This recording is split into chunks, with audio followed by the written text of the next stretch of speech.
Bonjour à tous et à toutes. Merci d'être ici pour cette conférence que je vais vous offrir qui s'intitule « Guérir le lien à la mer, de la biologie à la mère divine ». Si vous avez de quoi prendre des notes, c'est parfait. Et je vous souhaite à toutes et à tous une magnifique conférence.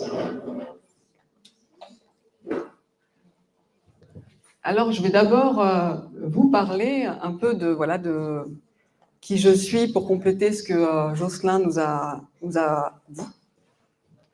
Puis ensuite, je vous parlerai de mon parcours de femme, donc à travers les études de biologie, puis le fait que j'ai bifurqué pour aller vers la naturopathie, ensuite les mémoires prénatales pour aller vers le féminin sacré, et la pédagogie Steiner, Waldorf, pour après aller vers la voie des Madeleines.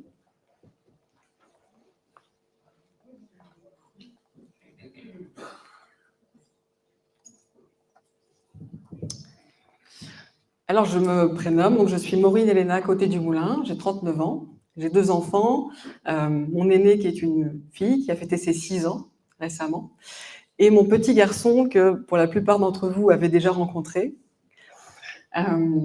qui est avec Chantal à l'extérieur. Et donc, ce que je peux dire, c'est qu'effectivement, je suis coach holistique. J'accompagne les femmes hypersensibles à se reconnecter à leur féminité, et notamment, en fait, réintégrer les mémoires de leur lignée, les mémoires de femmes.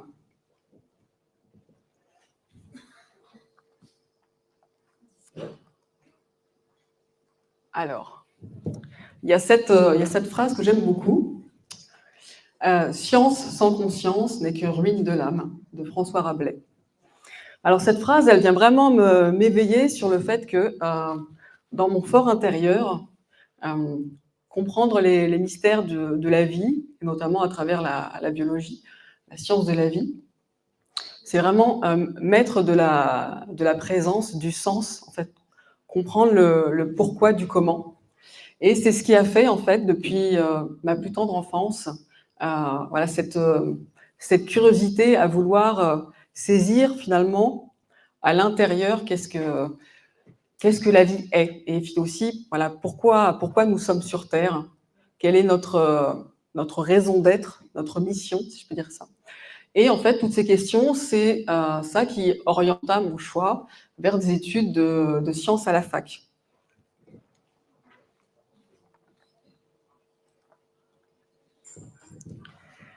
Et donc, pendant 4 ans, je vais étudier la biologie, et plus particulièrement les composantes, donc la biologie cellulaire, la biologie moléculaire, la génétique, la biochimie, et avec ma sensibilité vraiment, c'est dire finalement, depuis l'atome, donc l'unité de base de la matière, comment à partir de cet atome, comment les atomes par affinité, vont se rencontrer pour finalement constituer après ce qu'on appelle la molécule, et puis pas à pas, en se regroupant, vont former la cellule, qu'on appelle en fait l'unité de base du vivant, et donner du coup des organismes beaucoup plus complexes comme l'être humain.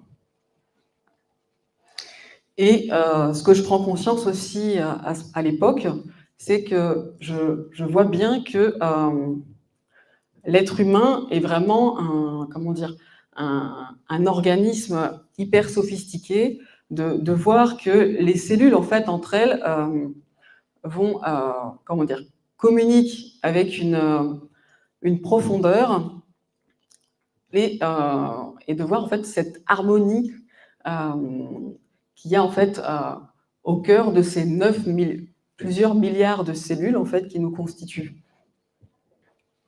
Et se poser la question, quel est le mystère dans tout ça? Qu'est-ce qui sous-tend ça?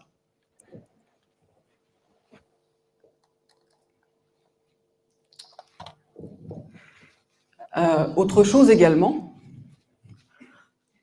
autour de la cellule, de prendre conscience que la cellule, en fait, va se diviser grâce à la mitose et va donner finalement 2 cellules identiques. On parle d'une cellule mère qui donne 2 cellules filles avec une exactitude en fait, de l'héritage génétique, en fait, de cette mémoire vivante qui transmet en fait toutes les informations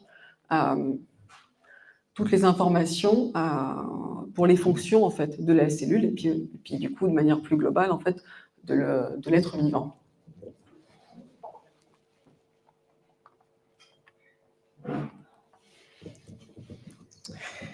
Et sur cette période aussi, dans mon entourage proche, notamment, je suis confrontée assez tôt en fait, donc, du coup, à la maladie, à la perte de proches, et ça vient me questionner finalement, qu'est-ce qui fait que, en tant qu'être humain, on tombe malade, malgré toute cette magie du vivant, malgré tout ce côté juste sophistiqué comme de l'horlogerie suisse, et qui peut amener à un certain moment, du coup, à un stade de non-retour, comme le cancer, et du coup, voilà, passer au-delà. Ça m'amène, du coup, à vouloir, en fait, trouver des solutions et à m'orienter, en fait, vers la recherche pour trouver des remèdes à partir de plantes. Et c'est aussi, du coup, cette période où je commence à creuser le sujet en fait, de la sagesse des Amérindiens, notamment cette reliance qu'ils ont avec le vivant, ce profond respect, en fait, ce sens du sacré, et qui compose avec ce que la nature nous offre pour pouvoir rétablir en fait, la santé, l'harmonie au sein de notre corps, de nous-mêmes. Et il y a une rencontre assez incroyable que je vais faire en fait, lors de ma 2e année de licence, dans un laboratoire de biochimie. Et du coup, je vous dis la suite.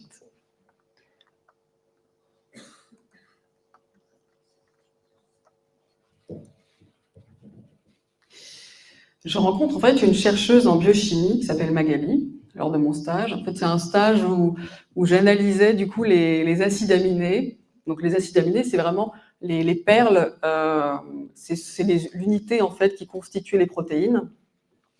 Et notamment étudier le comportement des acides aminés après irradiation avec des appareils particuliers, des spectrophotomètres, et voir en fait par extension quand un être vivant, quand une cellule subit une irradiation, du coup, comment elle réagit et comment ça va détériorer, altérer notamment le matériel génétique, notre ADN, et les conséquences qui vont avec.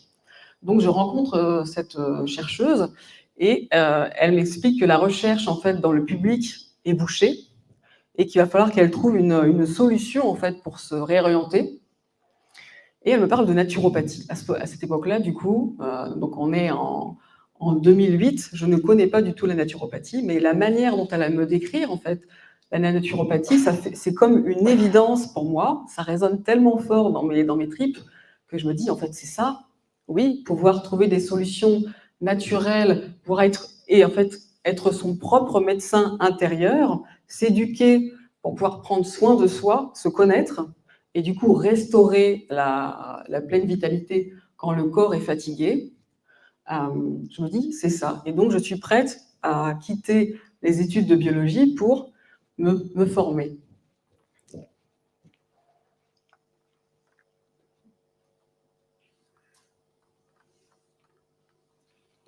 Et donc, pour soutenir ce projet, parce qu'à cette époque-là, donc j'en parle autour de moi, ma famille, et mes parents sont réticents.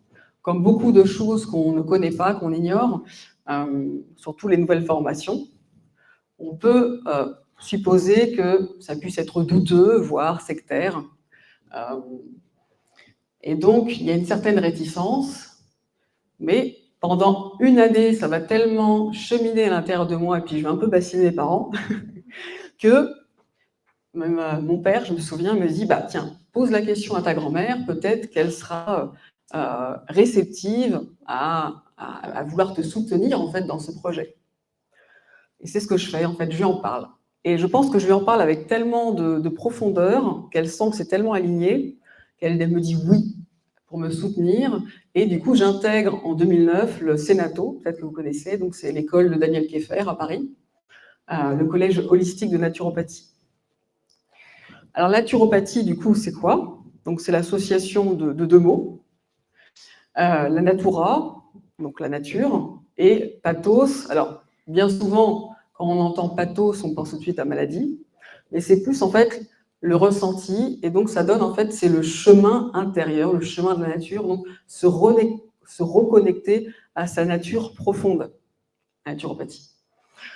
Et donc cette définition, elle a été donnée par Pierre-Valentin Marchesseau, qui est en fait le père de la naturopathie française. Et il y a notamment un grand philosophe qui était aussi médecin, donc je pense à Hippocrate, dont les médecins prêtent serment, qui était également naturopathe, parce qu'il avait déjà une vision holistique, une vision globale en fait de la santé. Et que pour lui, c'était impensable de séparer, lorsqu'il recevait un patient, qui faisait l'anamnèse, donc du coup, qui l'écoutait, c'était impensable pour lui de traiter seulement le symptôme, la maladie. Il y avait vraiment une recherche de chercher la cause de la cause de la cause, et pour remonter en fait à la racine du problème. Et souvent, la racine du problème, c'était pas le symptôme, c'est-à-dire la manifestation physique, mais ça pouvait être quelque chose de beaucoup plus profond, des fois énergétique ou psychologique, ou même des fois, on peut remonter encore plus loin, les lignées, voire selon vos croyances, les mémoires de vie, ou encore plus loin.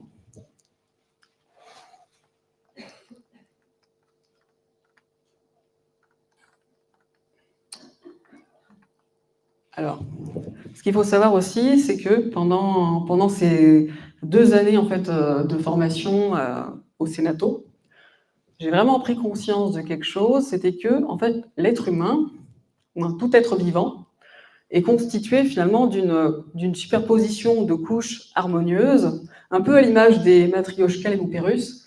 Et juste un aparté, j'ai des origines russes de par ma grand-mère paternelle. Donc ça m'a fait sourire de voir le lien aussi. Ce que je veux dire, c'est que ce qu'on voit avec nos yeux physiques, est vraiment comme la dernière couche, en fait. Un peu comme l'iceberg, la partie immergée et émergée.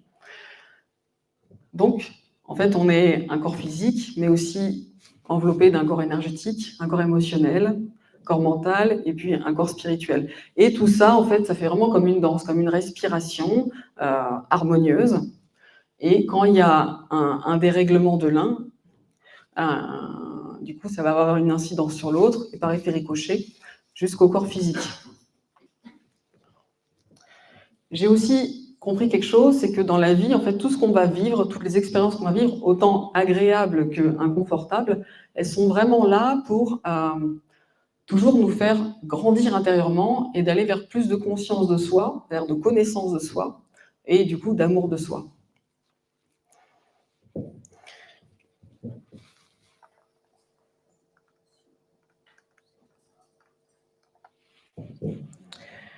Et donc, c'est ce qui m'amène après à vous parler des mémoires prénatales. Alors, quand je quitte du coup la formation de naturopathie, je vis d'abord une transition, c'est-à-dire que je vais, pour pouvoir m'installer et me faire connaître, je fais le choix du coup de rentrer dans un laboratoire pour être commercial en compléments alimentaires. Alors, à ce moment-là, je déteste vendre des compléments alimentaires, mais par contre, ce que j'apprécie énormément, c'est toutes ces rencontres que je vais faire, notamment en région parisienne et dans l'ensemble de la France, de médecins homéopathes, médecins acupuncteurs, de thérapeutes ou d'autres professionnels autour du bien-être, et qui vont vraiment me partager leurs histoires, qui vont me partager aussi leur manière de voir la santé. Et donc, ça me conforte aussi dans cette voie que j'ai choisie par rapport à la naturopathie. Et avec mon patron, à ce moment-là, on avait un projet en fait, d'ouvrir une boutique bien-être pour proposer des événements, des ateliers. Et pour différentes raisons, du coup, ça n'aboutit pas. Et je choisis d'arrêter, du coup, ce poste. Mais la séparation est tellement forte que ça vient me chercher intérieurement sur une partie de mon histoire auquel je n'ai pas encore accès. Donc, je décide du coup de me faire accompagner en thérapie. Et la thérapeute en question est formée à la sophroanalyse et mort prénatale. C'est-à-dire que on va aller chercher notamment toutes les mémoires que l'on porte, notamment depuis la conception jusqu'à la naissance, et même aussi avant. Peut-être que vous avez entendu parler du projet sens, c'est-à-dire que quand nos parents se rencontrent, avant qu'il y ait je dirais la conception physique, il y a une conception, on va dire, énergétique, en général qui se passe, selon les dires, 3 mois avant la rencontre physique. Mais il y a aussi tout un projet, en fait, systémique, qui, lui, est plus, plus différé dans le temps, environ 9 mois avant la conception, où il y a vraiment, le projet sens, il va parler notamment de... il va marquer le pourquoi, en fait, la raison de aussi de notre incarnation, et pour répondre, en fait, à ce que nos parents, inconsciemment, bien sûr, ont projeté sur nous. Qu'est-ce qu'on est venu finalement résoudre en intégrant cette famille? Parce que quand on choisit une famille, c'est pour répondre aussi à un programme, en plus de vivre aussi ce qu'on est venu faire, ce qu'on est venu expérimenter. Mais il y a quelque chose de beaucoup plus inconscient. Et donc oui, cette phrase, voilà, on ne guérit pas en explorant la lumière, mais en rendant la lumière consciente dans l'ombre. On va beaucoup plus apprendre effectivement sur qui on est en allant plonger dans nos profondeurs, même si c'est pas forcément ce qu'on préfère, parce que c'est très inconfortable, c'est douloureux. Néanmoins, ça nous permet de pouvoir vraiment toucher nos richesses. Il y a une phrase que j'aime beaucoup par rapport à ça, c'est derrière nos plus grandes blessures se trouvent nos plus grandes richesses. Comme si, un peu comme quand on rentre dans une grotte, dans une caverne, il y a d'abord la porte qui ferme, l'accès à tout ça, mais dès qu'on choisit, qu'on a cet acte courageux envers nous-mêmes, du coup aussi c'est un acte d'amour, hein. Parce qu'il y a besoin de beaucoup d'amour pour pouvoir aller voir ce qui est profondément inconfortable. Mais dès qu'on a cet acte-là, on peut accéder à une liberté d'être et puis à une connaissance de soi qui est assez incommensurable.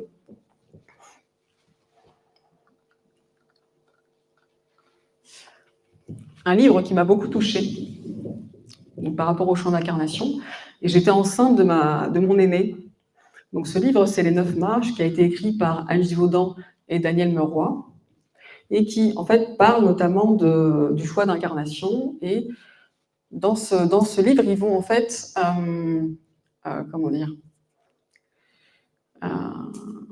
non, c'est pas parcourir, mais ils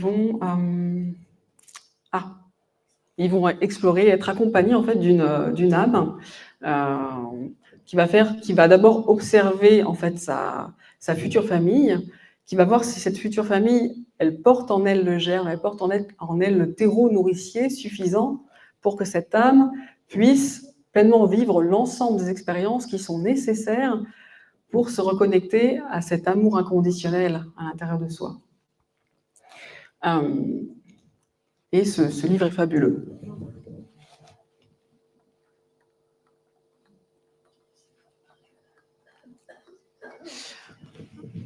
L'autre 6 textes cette thérapeute en sophrologie en prénatal m'avait partagé, chez les peuples premiers en fait. Donc elle me parlait notamment d'une tribu en Afrique.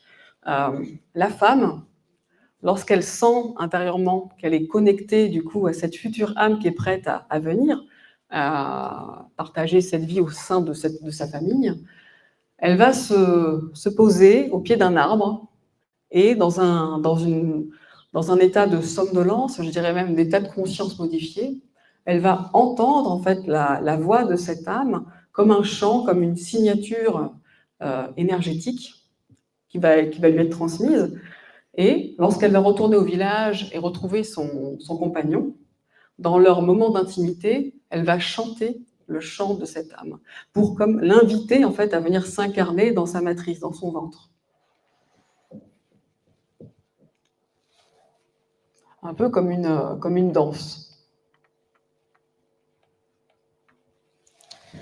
Et donc, effectivement, juste pour clôturer avec ces mois prénatales, donc pendant 9 mois, une fois que la conception, du coup, que l'âme a choisi de s'incarner et que le bébé, que l'ovule va rencontrer, du coup, le spermatozoïde, que cette cellule œuf est prête à se diviser, du coup, il va y avoir une transmission, en fait, de toutes les mémoires, donc le bagage génétique de l'ovule et du spermatozoïde, et donc aussi, en plus de ce bagage génétique, c'est aussi ce bagage, du coup, c'est ces mémoires, en fait, dont sont issues, en fait, ces deux cellules, ces deux gamètes, cet héritage, en fait, que ces deux cellules portent, ce bagage, mais aussi ces germes de tous les possibles. Et donc, pendant ces 9 mois, le bébé va être imprégné de toutes ces mémoires au sein de l'utérus de sa mère, de toutes les croyances aussi. Donc, pendant les 9 mois, tout ce que va vivre la maman, bah, ça va être transmis en fait, au bébé.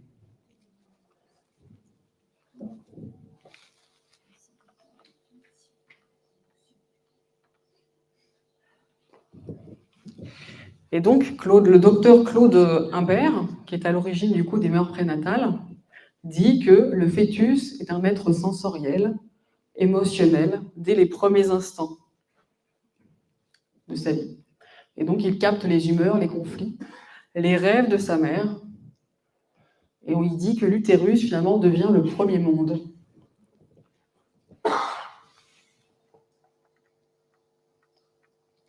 Voilà. L'avenir se joue avant la naissance. Ça, c'est du coup le livre de Claude Imbert.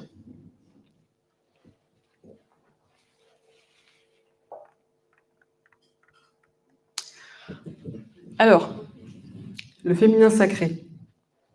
Donc du coup, cette thérapie que j'ai faite, c'était pendant du coup l'année 2013.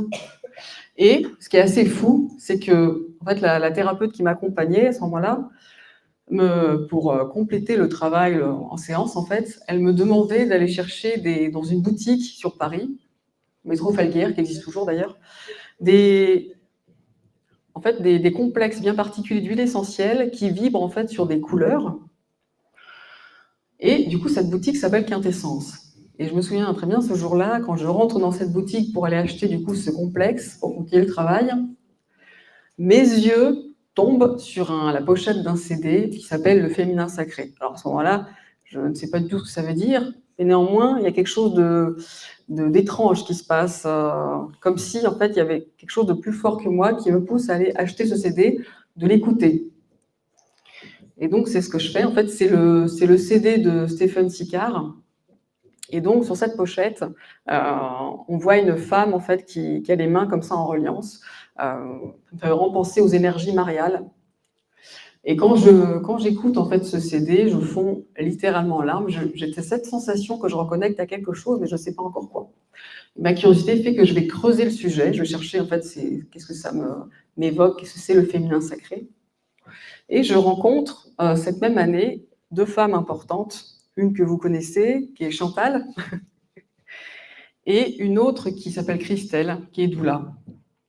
Et donc, grâce à Chantal, je vais rentrer en processus grâce à l'art-thérapie pour me reconnecter du coup à différents archétypes du féminin à l'intérieur de moi, différentes facettes de femmes, à travers du coup l'écriture, à travers le modelage, à travers la danse.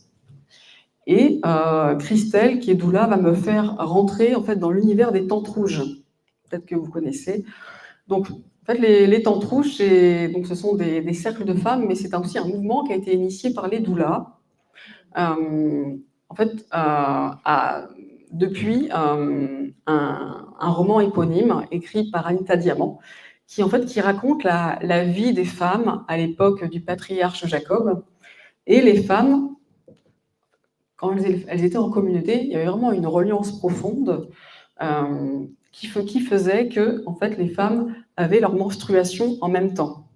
Et donc, elles se réunissaient, et c'est ce qu'on retrouve aussi chez les peuples premiers, elles se réunissaient lors de ce temps de menstruation, où elles saignaient ensemble, pour pouvoir prendre soin les unes des autres, se partager leurs histoires de femmes. Il y avait vraiment une transmission riche qui se faisait en fait de génération en génération, et un savoir-faire aussi. Donc, c'est quelque chose que j'ai redécouvert Parce que pour moi, dans le processus que je vivais aussi en ce moment, il y avait cette rupture de transmission de ma mère biologique à moi-même.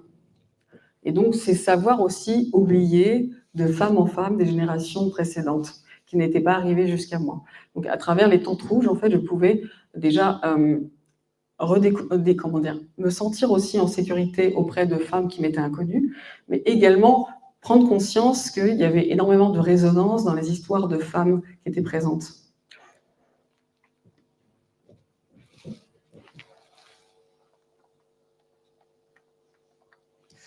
Et donc, guérir le lien à la mère, à ce moment-là, ce que je ressens, c'est pouvoir en fait rétablir cette connexion à travers ses lignées et réécrire aussi son histoire de femme, en fait.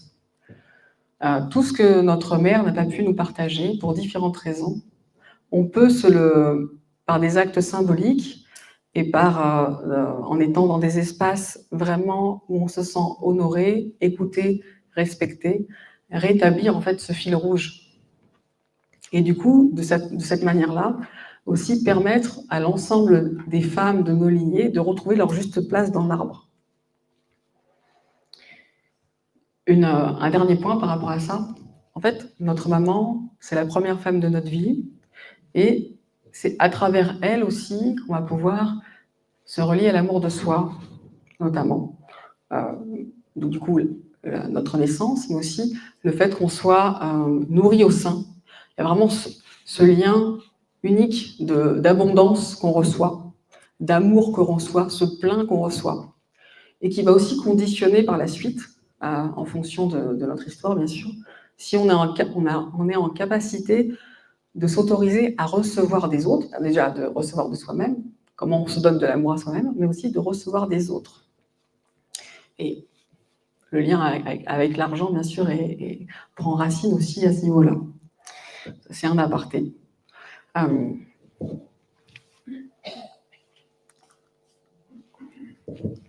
2 ans après, en 2015, aussi grâce à Chantal, indirectement, du coup, je fais la connaissance d'une de ses copines, qui est maman, du coup, qui a 2 enfants qui sont inscrits dans une école, finalement, qui était juste à côté de chez moi, région parisienne, et que je ne connaissais pas. L'école Steiner-Waldorf. Et du coup, Steiner-Waldorf, qui est à l'origine de l'anthroposophie, c'est-à-dire la vision aussi holistique de l'homme, a créé du coup différentes choses, différents courants, donc que ce soit la médecine, j'en perds le mot. Oui, merci, médecine anthroposophique, mais également du coup l'agriculture biodynamique, voilà, et du coup la pédagogie. Et quand je rentre dans cette école, si un jour vous avez l'occasion de la visiter, donc elle est à Verrières-le-Buisson dans l'Essonne, j'avais l'impression d'être dans l'école d'Harry Potter, à Poudlard, avec un magnifique bâtiment en fait en pierre apparence et en bois, mais également plusieurs petites maisons en fait comme des maisons de butin. Et là, donc moi c'était dans les maisons de butin que je travaillais, j'étais avec les enfants, donc on appelle ça des jardins d'enfants. Et le jardin d'enfants prend tout son sens parce que en fait ça correspond à la maternelle. Et à la maternelle, en fait la maîtresse, qu'on appelle la jardinière d'enfants, elle est là en fait en tant que pilier. Elle va s'assurer en fait d'offrir tout ce qu'il faut. Donc on parle de terreau nourricier, tout ce dont a besoin le petit enfant pour pouvoir vivre ses expériences, et à travers ces expériences en fait remodeler aussi l'intérieur de soi, c'est-à-dire pouvoir construire ses fondations intérieures à travers les expériences. Et donc du coup faire aussi appel à toutes les formes d'intelligence possibles. En plus, cette pédagogie, ce qui m'a profondément touchée, donc c'était vraiment un choc amoureux pour moi, c'est de voir, en fait, c'est de mettre en lumière le beau, que ce soit en fait à partir des éléments naturels, du bois, des tissus, bien sûr le travail de la terre, mais aussi la reconnexion aux saisons. En fait, il y avait vraiment quelque chose de très fondamental, c'est-à-dire de pouvoir trouver son propre rythme intérieur, en prenant exemple en fait le rythme de la nature, donc les 4 saisons, et aussi d'honorer cela à partir des célébrations. Donc, il y avait beaucoup de célébrations sur l'année. Et le repère aussi spatio-temporel, en fait, il évoluait au sein des jardins d'enfants avec notamment ce qu'on appelait la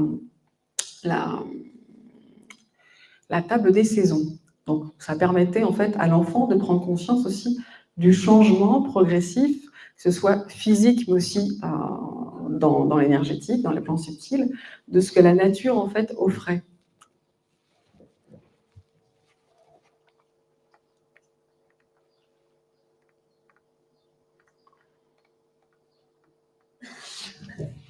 Et donc oui, ce que je voulais aussi vous dire, c'est que Steiner-Waldorf, ce qu'il a exprimé, c'est que notamment, en fait, le petit enfant, donc de 0 à 7 ans, grâce à toutes les expériences qu'il va vivre, il va pouvoir en fait exprimer son jeu, donc son individualité, le fortifier, et tout ça en fait en jouant.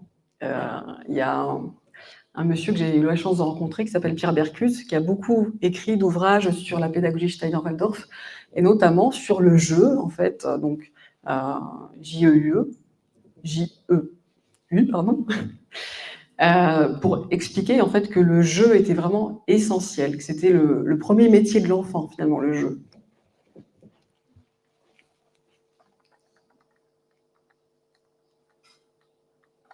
Cette phrase aussi, qui était un peu comme un leitmotiv en fait, pour le jardin d'enfant, qui m'a beaucoup touchée. Accueillir l'enfant avec respect, l'éduquer avec amour et le laisser partir dans la liberté. C'était vraiment primordial de, bien sûr dans un cadre sécurisant, mais de laisser l'enfant faire le plus d'expériences possible en fait.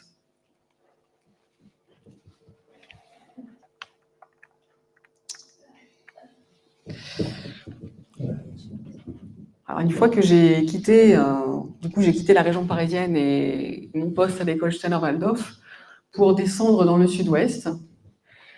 Et lorsque je me suis retrouvée du coup enceinte de mon aîné, j'ai continué en fait à nourrir du coup ces transmissions de femme à femme, et notamment cette fois-ci grâce au Cercle des 13 mères, peut-être que vous connaissez. Du coup, j'ai rencontré une thérapeute près de Toulouse qui transmettait en fait la voix des 13 mères, qui est une voix en fait chamanique autour des archétypes du féminin sur 13 lunes. Donc chaque lune, chaque nouvelle lune est porteuse d'un enseignement, est porteuse d'une vibration, est porteuse d'un message qui permet en fait de se reconnecter à une facette du féminin et de pouvoir en fait aller pacifier, guérir, nourrir en fait cet aspect-là. Et donc ça a été transmis cette voix par Jamie Sams notamment.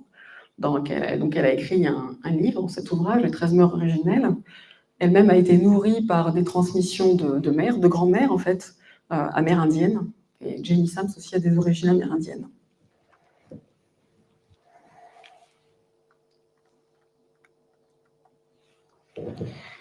Et ce que je ne vous ai pas dit non plus, c'est que quand j'étais à l'école Steiner-Waldorf, il y avait aussi une reliance très forte en fait avec le Christ et également les énergies mariales, mais dans une dimension holistique et alors religieuse bien entendu, mais pas que.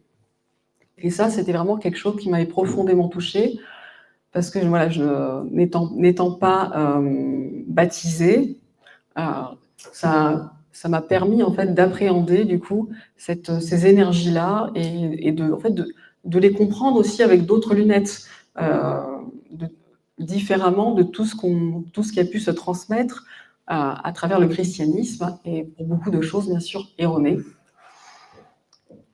Et j'ai rencontré du coup une femme extraordinaire, Anaïs Tesken, qui est en fait porteuse de la voix des Madeleines, qui s'est reconnectée en fait aux énergies des grandes prêtresses de l'Égypte ancienne, le culte d'Isis. Et pour moi, c'était la suite logique d'aller nourrir ça en fait à l'intérieur de moi. Et vu que l'emblème de cette voix, c'est la rose, et que la rose est sur mon chemin de vie depuis ma plus tendre enfance. Notamment, j'ai un souvenir que je vais vous partager. Quand j'étais enfant, ma tante paternelle avait un rosier dans son jardin, un rosier ancien avec une odeur juste incroyable, envoûtante en fait, qui vous met pratiquement dans un état euphorique. Et c'était une rose rouge profonde. Et finalement, en fait, en plongeant dans la symbolique de la rose, j'ai pris conscience que la rose était vraiment là pour ouvrir l'espace du cœur, mais aussi également ouvrir l'espace en fait de la matrice, d'aller libérer les mémoires en fait, les mémoires de femmes bafouées, de femmes blessées, de femmes torturées, pour vraiment réintégrer à l'intérieur de soi une conscience utérine qui soit porteuse en fait de souveraineté, soit porteuse de puissance en fait, pour se rétablir à l'intérieur de soi, comment dire, un nouveau souffle par rapport à la femme que l'on est. Et donc ça m'a amené du coup à rencontrer les archétypes du coup de Anna, la grand-mère de Jésus, mais également d'Isis, du coup la déesse aux mille noms, Marie, du coup celle qui est vraiment porteuse de cet amour inconditionnel, et Marie-Madeleine qui est en lien avec les énergies de la sexualité sacrée, mais pas que. Voilà.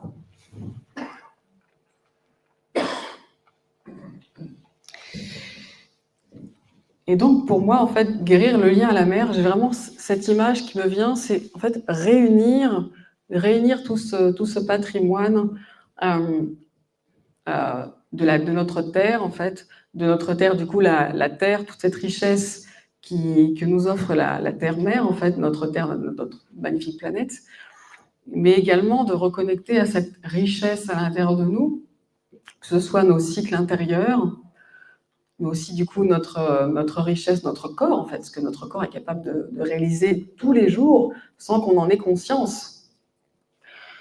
Notre richesse par rapport à notre héritage, ce que nos lignées maternelles et paternelles nous ont transmis, parce qu'il n'y a pas que des boulets, il y a aussi plein de trésors. Et également prendre conscience que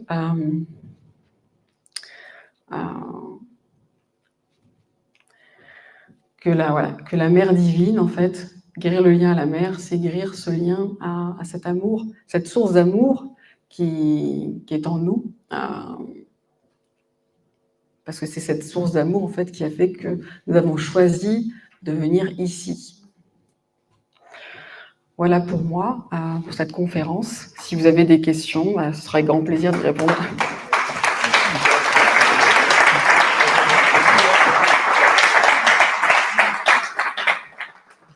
Merci.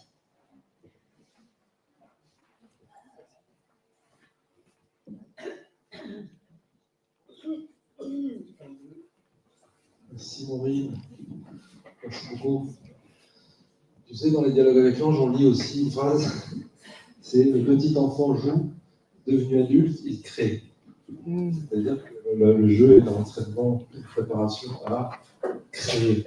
Pas forcément bâtir des temples ou quoi, mais créer, faire quelque chose d'unique. Oui. Merci.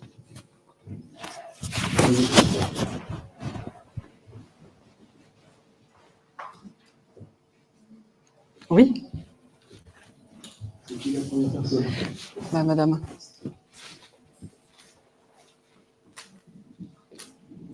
Tout simplement, vous avez plusieurs fois parlé de Chantal.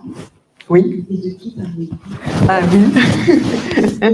Alors Chantal Durand, et donc du coup elle a fait un atelier ce matin en fait pour présenter l'oracle qu'elle a créé, les quatre voies vers soi. Et donc Chantal est art thérapeute et je l'ai rencontrée, comme j'expliquais, en fait en région parisienne lors d'une journée bien-être en fait sur la ville d'Igny. Et ça a été aussi un choc amoureux, Chantal et moi, et comme voilà, une reconnexion d'âme.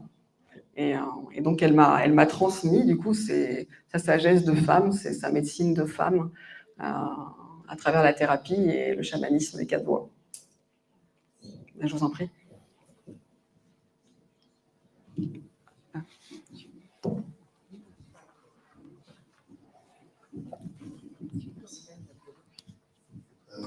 concernant le temple d'Isis, parce que je ne connais pas du tout, Oui.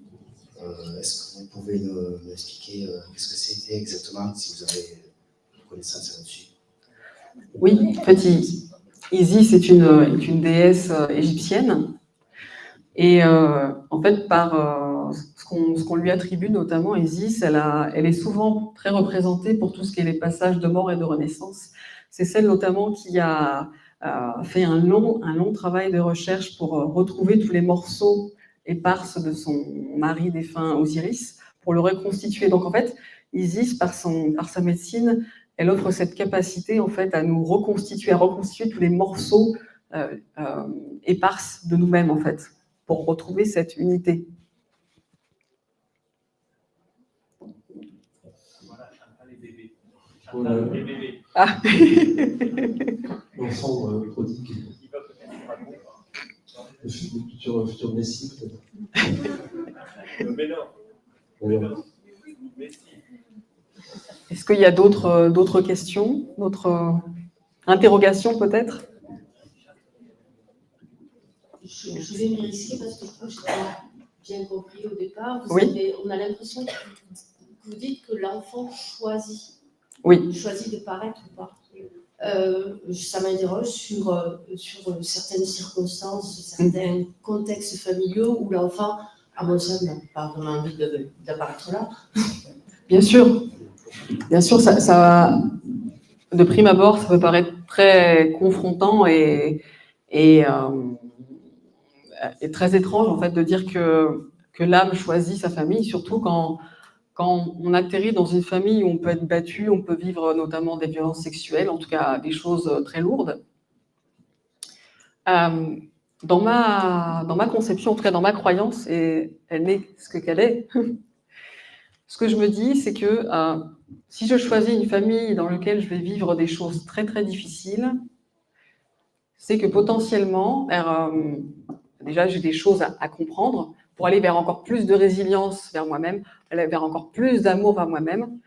Et également, il est possible, pareil, je vous transmets vraiment ma vérité, je ne dis pas que c'est la vérité, mais ma vérité, que dans d'autres mémoires de vie, j'ai déjà rencontré cette âme, par exemple, incarnée par mon père violent, et que peut-être dans une autre vie, c'est moi qui étais violent avec lui.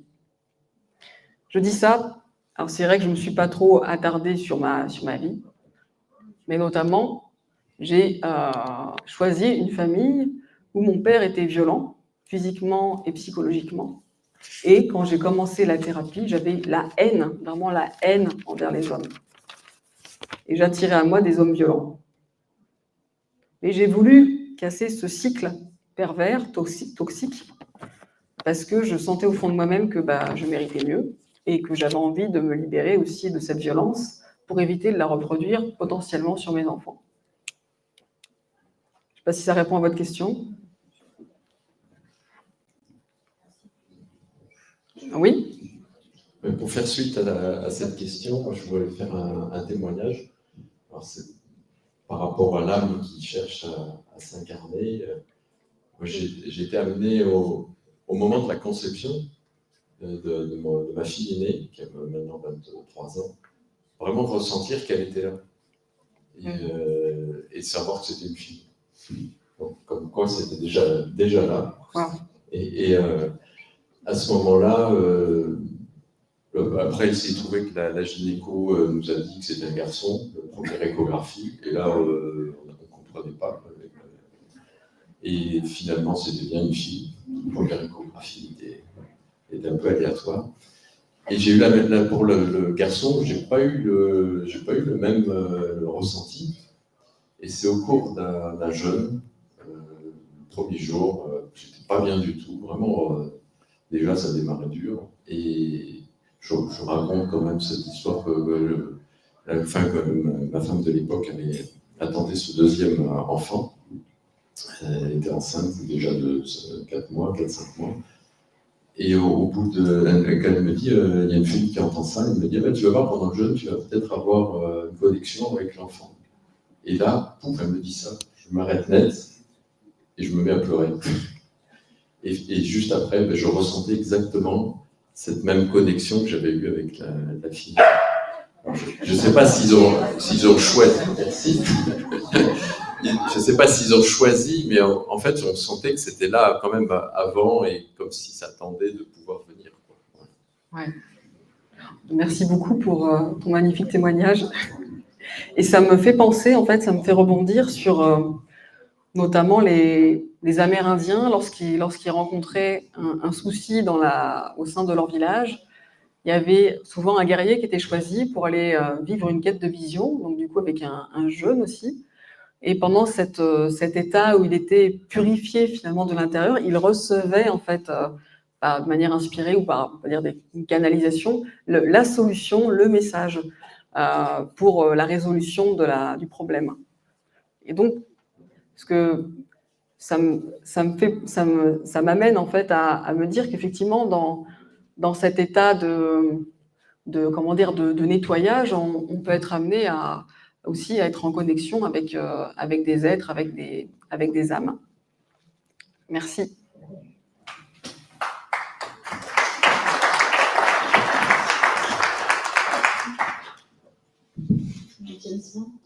En même temps, merci. Justement, j'avais une question et puis vous y avez répondu, puisque justement le titre de votre conférence c'est Guérir le lien à la mère. Donc, je voulais vous demander qu'est-ce qui était malade dans votre lien à votre mère, et en fait vous avez parlé du lien à votre père et la transmission que vous pouvez percevoir dans ce que, effectivement, arrêter cette répétition, dans ce que vous pouvez transmettre à vos propres enfants. Et, oui. Et justement, voilà, par rapport aussi à la conférence d'avant, pour moi, il n'y a pas de séparation entre le féminin et le masculin. Voilà, et je crois qu'on a tout intérêt à rassembler tout ça dans une même perspective d'évolution. Merci. Merci, bien entendu, bien entendu. Alors, pourquoi finalement ce titre de conférence? C'est que avant de plonger au cœur de cette connaissance de soi, en fait, j'étais vraiment une femme complètement déconnectée. Je ne savais même pas comment je fonctionnais. Mon cycle féminin, je n'avais que des bribes finalement de connaissances qu'on nous transmettait au collège et que j'ai retrouvées aussi à la fac. Mais c'était des connaissances mentales. Vraiment le ressentir dans mon corps, j'étais comme coupée en deux, en fait, séparée en deux. Et ça m'a, si vous voulez, cette quête de reconnexion à soi, ça m'a amené à comprendre qu'il y avait aussi en fait une rupture dans cette transmission de femme à femme qui, avant, quand je dis avant, des siècles auparavant, ou aussi chez les peuples premiers, il y avait vraiment ce partage de connaissances, comment je fonctionne en tant que femme, qui je suis en tant que femme, mon corps à différents stades du cycle féminin, et dans mes émotions, dans mon intimité. Mais tout ça, finalement, je n'y avais pas accès, en fait. C'était complètement hors de propos. Et puis, je me suis dit, à un moment donné, j'ai pas envie de passer ma vie à côté de moi-même et ne pas savoir vraiment qui je suis dans mes entrailles. Donc, ce lien avait été abîmé par la relation? Alors, pas forcément par rapport à la relation à ma mère biologique, mais en creusant en fait dans mon arbre généalogique, oui, en fait, notamment, c'est là où c'est aussi la magie du transgénérationnel, c'est que j'ai déterré notamment le fait que j'ai ma grand-mère maternelle qui avait été profondément abîmée par la mort de sa propre maman, qui s'était retrouvée orpheline à 6 mois, et du coup n'a pas pu, vu que le lien à la mère n'était pas présent, elle n'a pas pu transmettre non plus à sa propre fille, ma maman, et ainsi de suite en fait. Donc avec ma maman, c'était pas un lien détruit dans le sens où je m'entendais pas avec elle, où je n'avais pas un lien de mère à fille, mais c'était beaucoup plus subtil que ça en fait. Je sais pas si ça répond à... C'est votre réponse, d'abord. Oui. Merci. Une question aussi de Lidvine, ensuite madame. Oui, Maureen, tu parles donc de mémoire prénatale, oui. et du féminin, donc de toutes ces mémoires-là. Qu'en est-il en fait de ces enfants perdus lors de fausses couches ou volontaires, de jumeaux disparus. Que reste-t-il de cette mémoire et comment elle est transmise? Oui. Alors ces mémoires-là, en fait, de jumeaux perdus, d'enfants décédés par fausse couche, par IVG, en fait, effectivement, ce sont des mémoires qui restent en fait au cœur de notre utérus. Et dans ce désir de projet de parentalité, c'est vraiment important de pouvoir effectivement aller faire, comment dire, aller nettoyer en fait. Parce que sinon, ça donne l'impression, en tout cas cette sensation, que notre utérus, c'est comme si c'était un cimetière. Et donc, accueillir un bébé dans une énergie de cimetière, c'est vraiment pas cool. Pour plein de raisons, notamment pour après l'enfant trouver sa place ou se sentir légitime, sentir cette vie aussi à l'intérieur de soi. Merci de me poser la question, parce qu'effectivement, il y a environ 30% des grossesses qui sont gémellaires, sauf que bien souvent, à la première échographie, ça passe inaperçu. Et donc, il y a ce premier fœtus en fait, qui repart, c'est une incarnation très courte finalement, et qui laisse quand même ce vide immense qui fait que le fœtus qui reste, du coup, a perdu cette connexion, cet amour inconditionnel avec son jumeau, et ce vide après profond, une fois qu'il est né. Et bien souvent, ça amène aussi à des naissances compliquées, en fait. Mais après, voilà, en recherchant dans l'histoire, on peut, par notamment des rituels psychomagiques, voilà, des rituels de passage, on peut aller nettoyer et aussi remercier ce jumeau, ou remercier aussi ces enfants qui n'ont pas pu vivre une incarnation complète, pour leur permettre de retrouver leur place et de ne pas être des gisants, en tout cas, ou des énergies errantes.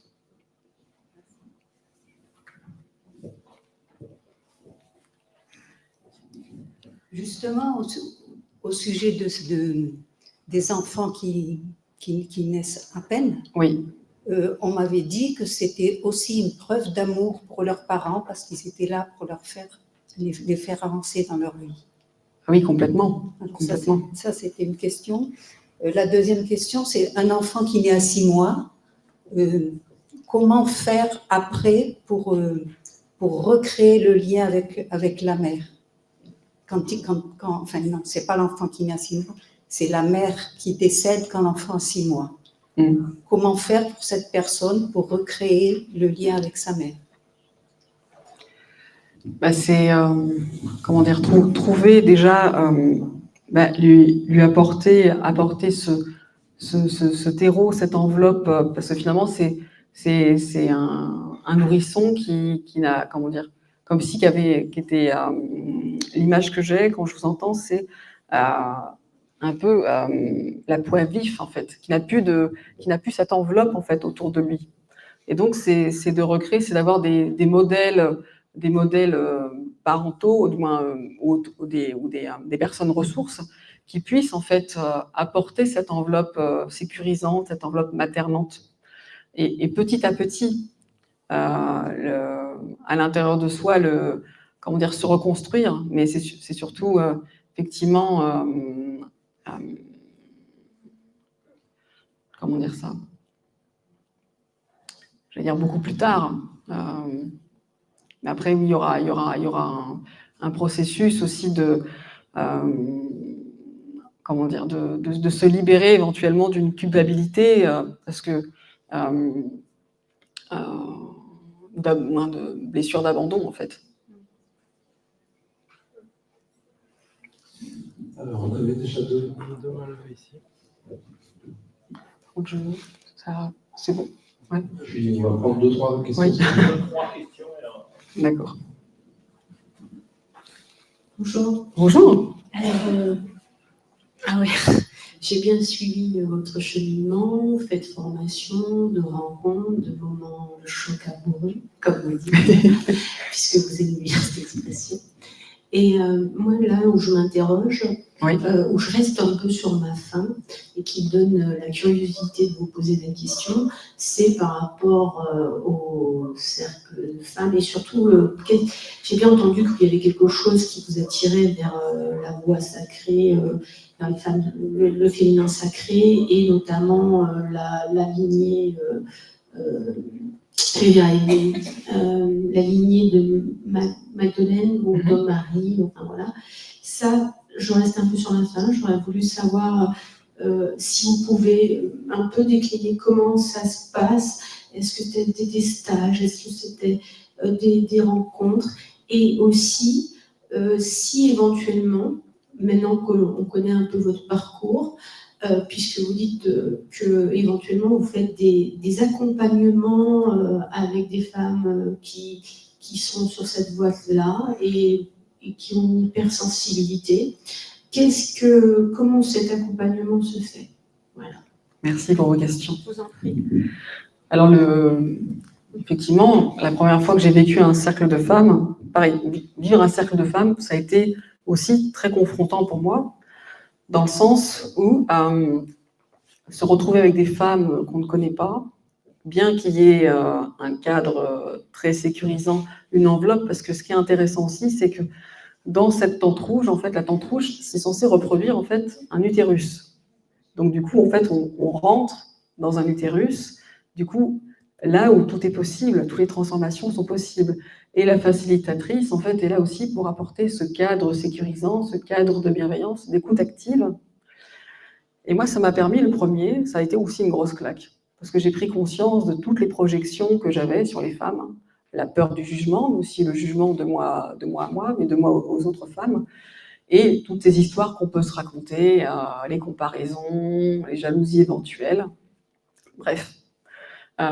Néanmoins, le fait de prendre conscience de ça, ça a été en fait aussi une première ouverture en fait sur un processus de guérison beaucoup plus profond.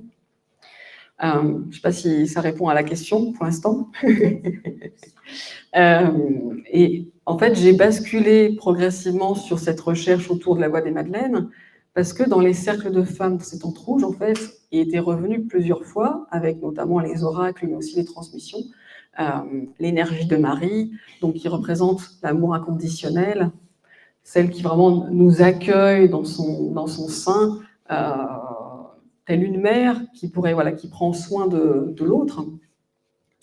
Mais également, Marie-Madeleine, moi, ce qui m'avait interpellée, déjà, c'était tout ce qu'on pouvait dire sur elle, le fait qu'effectivement, c'était une pécheresse, que c'était une sale femme, ce genre de choses. Et pour moi, je sentais qu'il y avait quelque chose de complètement différent, plutôt en fait, une femme qui, à cette époque-là, en fait, vraiment portait profondément sa voix, qui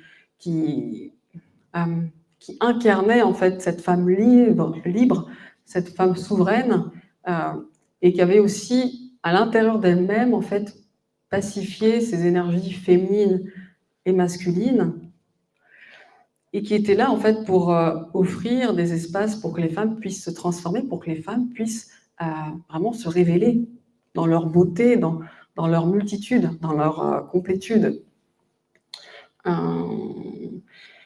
Et si vous voulez, en fait, aussi, Marie-Madeleine, donc c'est celle qui est porteuse aussi, on l'appelle aussi la myriophore, celle qui utilise des huiles sacrées pour que ce soit oindre les mains, les pieds, en fait, différentes parties du corps, pour en fait réactiver aussi cette sagesse, cette mémoire, cette puissance que l'on porte en fait à différents lieux. Et du coup, oui, ces enseignements, je les intègre en fait dans mes accompagnements. Donc, pour répondre à la dernière partie de la question, en fait, l'accompagnement que je propose, il intègre du coup à la fois les mémoires de l'enfant intérieur, mais également aussi la partie psychogénéalogie, et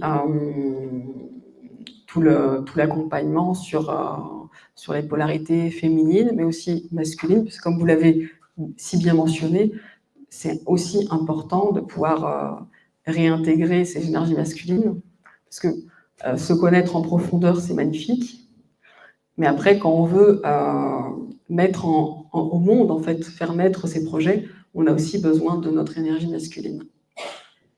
Voilà. Avec plaisir.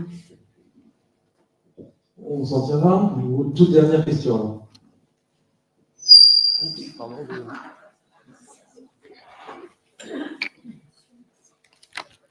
Je voulais revenir sur les enfants qui devaient venir et ne viennent pas, Oui. et notamment lorsque les mères avortaient, avec parfois des difficultés dans le choix, mais qu'ils faisaient. Et quand on voit que ça se reproduit plusieurs fois, donc qu'est-ce qui est cette âme qui veut s'incarner et qui, c'est pas elle finalement, ou peut-être que si, décide de ne pas s'incarner, mais c'est la mère qui coupe ce lien. Qu'est-ce que ça signifie et comment ça peut être perçu? Alors, il y a plusieurs choses. Merci beaucoup pour cette question. Il y a plusieurs choses que j'ai compris. Sur le plan transgénérationnel, bien souvent, quand on vit des fausses couches ou qu'on vit des avortements, en fait, c'est une manière aussi de réparer des génocides, des infanticides, autant pour moi, infanticides, qui se sont en fait, qui ont été vécus beaucoup plus haut dans l'arbre, en fait. Il y a ça, premièrement. Et deuxièmement aussi, inconsciemment, quand on fait ce choix de recourir à l'avortement, pour tout un tas de raisons, d'une certaine manière, c'est un peu comme un contrat, en fait, un accord qui s'est fait inconsciemment entre l'âme qui est venue s'incarner et nous-mêmes. Et merci d'avoir posé cette question, parce que j'ai moi-même vécu 2 IVG, et qui ont été aussi profondément initiatiques, notamment qui m'ont permis aussi d'aller explorer du coup ces mémoires transgénérationnelles et également de pouvoir aussi pacifier sur des blessures de femmes. Je dirais que c'est aussi un cadeau cette expérience dans la douleur, en fait, est aussi une opportunité immense de pouvoir mettre encore plus d'amour à l'intérieur de soi. Une fois le deuil, le processus de deuil qui est enclenché. Merci. Merci Maureen. Merci.